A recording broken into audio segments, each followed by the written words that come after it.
Olá, amigos da Bíblia Sem Maquiagem. Olá, amigas da Bíblia Sem Maquiagem. Chegou a hora da gente fazer aquela coisinha de sempre. Destrinchar a leitura anterior, dos versículos 14 a 27, as genealogias do Rúben, do Simeão e do Levi.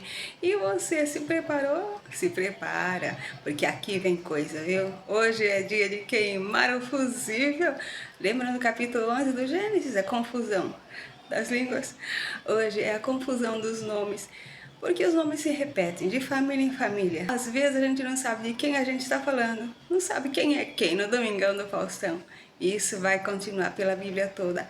Mas é para isso que a gente faz a genealogia. No capítulo 5 do Gênesis, nós já vimos a genealogia do Sete. Né? Antes era Sete e Caim. A família do Caim ficou lá no dilúvio, só sobrou Noé e os 3 filhos que são da família do Sete. Depois nós demos continuação à genealogia do Abraão. Hoje nós vamos fazer a genealogia só desses 3 filhos de Jacó.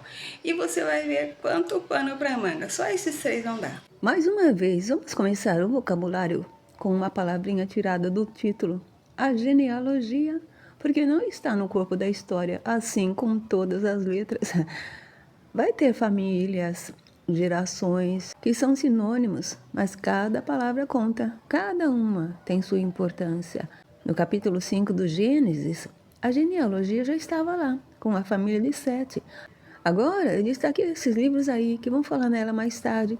E aproveite para fazer uma comparação entre o que Paulo diz sobre as genealogias em 1 Timóteo 1,4, Tito 3,9, porque é exatamente o oposto do que diz em Esdras, capítulo 2, dos versículos 59 ao 62. As genealogias eram tão importantes que aqueles que não puderam provar a sua genealogia foram contados como imundos em Esdras. Mas Paulo disse que são questões loucas. Assim foram deixando de fazer a sua linhagem e agora qualquer um se intitula como judeu para tirar proveito da Bíblia. Outro detalhe a ser relembrado, porque eu já falei nisso no vocabulário do capítulo 5 do Gênesis, quando a genealogia apareceu pela primeira vez, é como a genealogia de Jesus em Mateus difere da de Lucas. Segue a história com estas são as cabeças das casas de seus pais. Por cabeças, entenda-se os mais velhos, ou os mais importantes. E no Gênesis 29, dos versículos 32 a 34, vimos que Rúben, Simeão e Levi foram os 3 primeiros filhos de Jacó e Israel, seu pai. Agora, olha só se a genealogia não era importante, pois se não fosse ela, como saberíamos de quem eram estes filhos que vamos conhecer? Pois nem Rúben, nem Simeão, nem Levi estão vivos a essas alturas. Dos filhos de Rúben, o primogênito de Israel, cuja primogenitura perdeu para José, em 1 Crônicas 5:1, por causa daquele seu evento com Bila, no Gênesis 35, já tivemos conhecimento no capítulo 46:9 do Gênesis. São eles Enoque, Palu, Esrom e Carmi. Mas e a prole de cada um deles? São nascidos no Egito, com certeza, pois não constam na genealogia deles no capítulo 46 do Gênesis. E daqui para frente, vem muita confusão com os nomes repetidos. Enoque, por exemplo, tem muitos na Bíblia. O primeiro que tivemos informação foi o filho de Caim, no Gênesis 4, versículos 17 e 18. O próximo foi o bisavô de Noé, no capítulo 5, dos versículos 18 a 24. Depois, o próprio Abraão teve um neto, filho de seu filho Midian, com este nome. Porém, deste Enoque aqui, vamos ter mais leituras em Números 26:5 e 1 Crônicas 5:3. Eu vou procurar destacar em negrito quando forem os outros com o mesmo nome. Só que às vezes é muito confuso para se ter certeza de quem é quem. Até os grandes estudiosos têm divergências sobre isso. Uma coisa que a gente pode aprender já é como se formavam as tribos pelos seus nomes.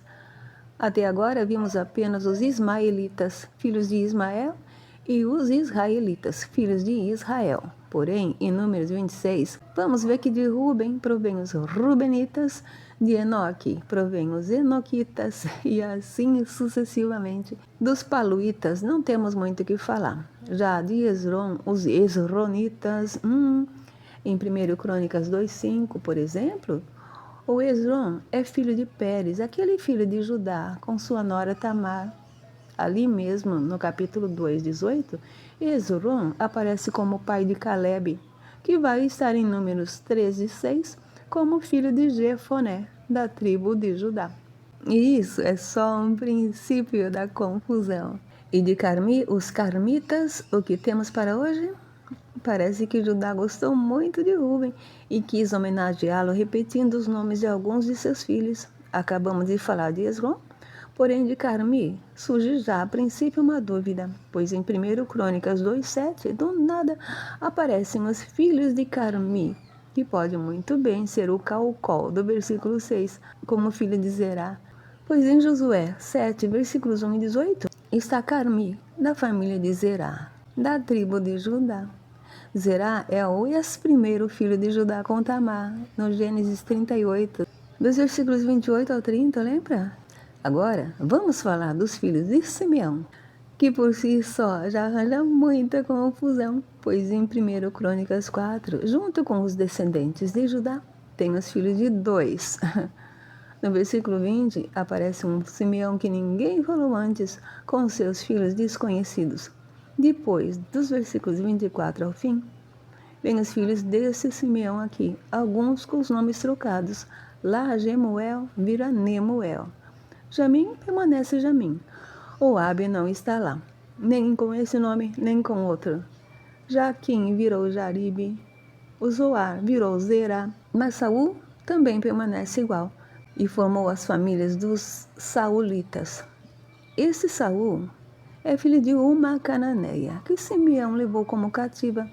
No capítulo 34 do Gênesis, quando ele e Levi saquearam Siquém para vingar Diná. Os outros 5 filhos são de Simeão com Diná, sua irmã. Tá vendo por que Deus precisava organizar esta bagunça? Mas a cananeia tem nome, é Buna. Jazar informa. No versículo 16, vem os nomes dos filhos de Levi, segundo suas gerações. E seus nomes permanecem os mesmos durante toda a história. São eles Gerson, Coate e Merari. Com certeza, Moisés deu o nome Gerson ao seu primogênito em homenagem a esse Gerson, filho de Levi. O que você acha? E pelo jeito, vai ser homenageado ainda pelo neto de Arão em Esdras 8:2, quando voltaram do cativeiro na Babilônia.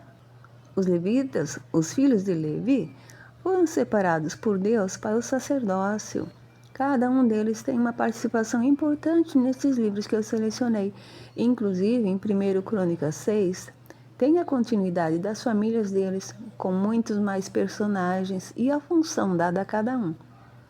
Mas eu posso adiantar já que da família de Merari, Davi constituiu para o ofício do canto na casa do Senhor.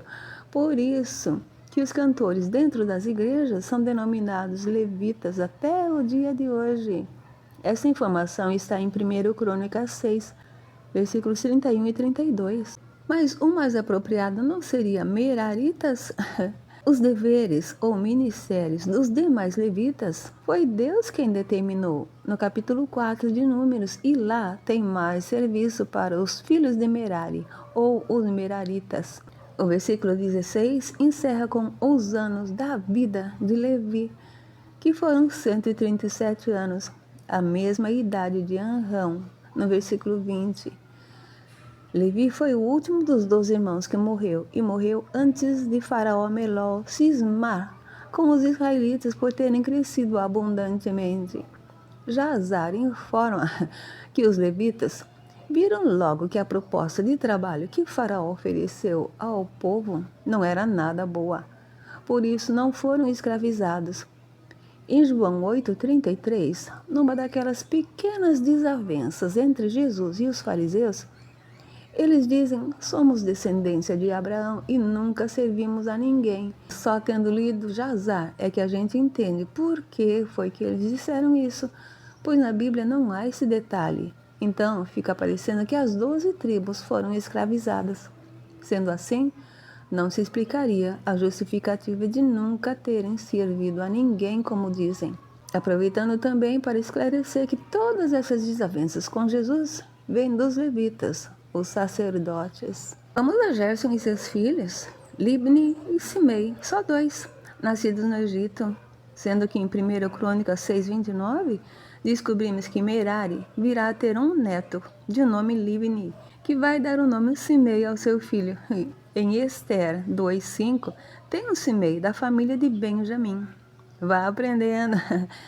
Coate teve Anrão, Izar, Hebron e Uziel, todos recém-chegados, menos Hebron, que já vimos o nome do local que Sara morreu no capítulo 23 do Gênesis, e Abraão comprou aquele terreno em possessão de sepultura. Até Hebron tem mais de um nome, Kiriat Arba. Os anos de vida de Coate foram 133 anos, a mesma idade dos anos da vida de Rebeca, mulher de Isaac. Mas isso só Jazar informa. De Merari nasceram Mali e Muzi. Só dois também, igual a Gerson. Observe em 1 Crônicas 6:47, está escrito Mali, filho de Muzi, filho de Merari, filho de Levi. Já pode traduzir. O versículo 20 tem outra notícia chocante para os nossos dias. Anrão tomou por mulher a Joquebede, sua tia, filha de Levi, irmã de Coate. Anrão e Joquebede são os dois personagens ocultos do capítulo 2:1, que agora vieram à tona. Joquebede gerou-lhe a Arão e a Moisés, mas antes dele gerou-lhe a Miriam, a irmã secreta de Moisés, do capítulo 2. Joquebede nasceu no Egito pouco tempo antes da morte de Levi e estava com 126 anos quando concebeu Miriam, a primogênita.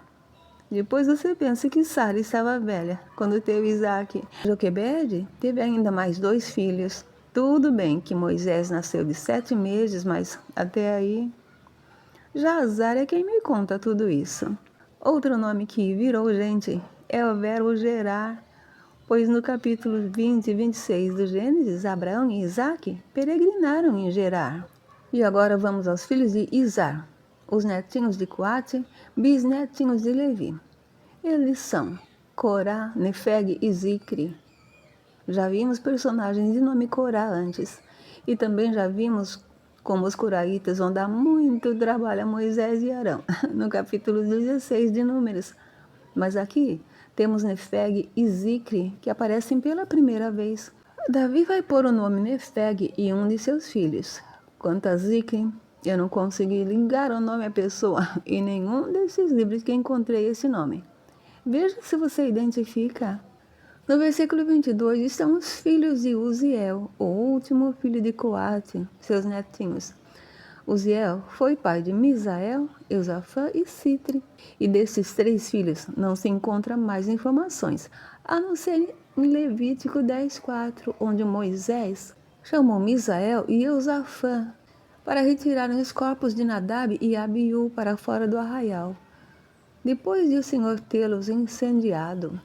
Misael é o nome de um dos filhos de Judá, no livro de Daniel, antes de ser mudado para Mesaque. Será que lhe deram o nome Misael em homenagem a este Misael?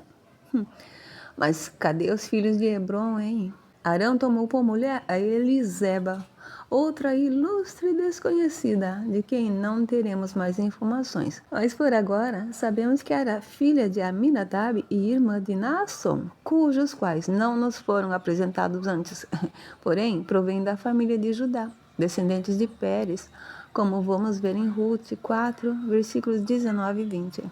Então, a família de Levi se uniu com a família de Judá, né? Em Ezequiel 44, versículo 22, Deus adverte os sacerdotes, que são os levitas, tomem virgens da linhagem da casa de Israel ou viúva, que for viúva de sacerdote. No versículo 14, Esrom, com H e Z, era da família de Ruben. Em Ruth 4, Esrom, sem H nem Z, é filho de Pérez e gerou a outro Arão. Na falta de nomes, aquele Arão foi quem gerou a Aminadab, que gerou a Naasson, irmão de Eliseba. Sendo assim, Eliseba também era filha daquele Arão, não? Enfim, este Arão, filho de Anrão e irmão de Moisés, tomou por mulher a Eliseba, filha daquele Arão de Ruth 4:19, E mais confusão com os nomes. Com Eliseba, Arão gerou Nadab, Abiú, Eleazar e Itamar. Já sabemos desde o versículo 22 que Nadab e Abiú vão morrer diante do Senhor por terem oferecido fogo estranho diante do Senhor. E Misael e Eusafã foram encarregados de tirar os seus corpos para fora do arraial. Mas de Eleazar e Itamar ainda não falamos nada. Então aí vai. Eleazar e Itamar administraram o sacerdócio diante de Arão, seu pai. Quando Arão morreu, em Números 20, dos versículos 22 ao 29, Eleazar o substituiu. E acompanhamos Eleazar até a sua morte em Josué 24, 33. Em 2 Samuel 23, 9, tem o Eleazar, que fez parte dos 37 valentes de Davi. Porém, Itamar não tem coisas relevantes a se comentar. No versículo 24, vem os filhos de Corá, o malcriado de Números 16. Assir, Eucana e Abiasaf. Nesses livros destacados tem mais Assir, Eucana e Abiasaf, ou Ebiasaf. Quase todos são outros.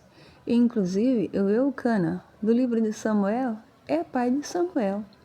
Assir, Eucana e Abiasaf, os filhos de Corá, deram início às tribos dos Coraitas. Eleazar, filho de Arão, tomou para si por mulher uma das filhas de Putiel. E de Putiel não se encontram informações antes ou depois daqui. Porém, esta mulher, que também não nos foi apresentada por nome, gerou a Eleazar um filho, Finéias. E Finéias vai fazer um serviço agradável a Deus no capítulo 25 de Números, e por isso foi abençoado com o conserto do sacerdócio perpétuo, porque zelou o zelo de Deus. Leia lá e veja com detalhes. Os versículos 26 e 27 são uma conclusão do que foi falado antes. Estes são Moisés e Arão, aos quais o Senhor disse: Tirai os filhos de Israel da terra do Egito, segundo os seus exércitos. Só que até agora ninguém tinha falado nos exércitos dos filhos de Israel. Deus é quem vai organizar os exércitos de Israel, em Números 1, 2 e 26. O versículo 27 diz: Estes são os que falaram a Faraó, rei do Egito, para que tirassem do Egito os filhos de Israel. Mas e quanto aos anciãos que foram convocados por Moisés e Arão? Qual foi o papel deles? Não sabemos, porque não se fala mais nada sobre eles. Mas vamos continuar estudando e perguntando, porque quem pergunta quer saber. Por hoje era isso. A Bíblia Sem Maquiagem volta logo para encerrar de vez esse capítulo 6, com leitura e vocabulário. Até lá!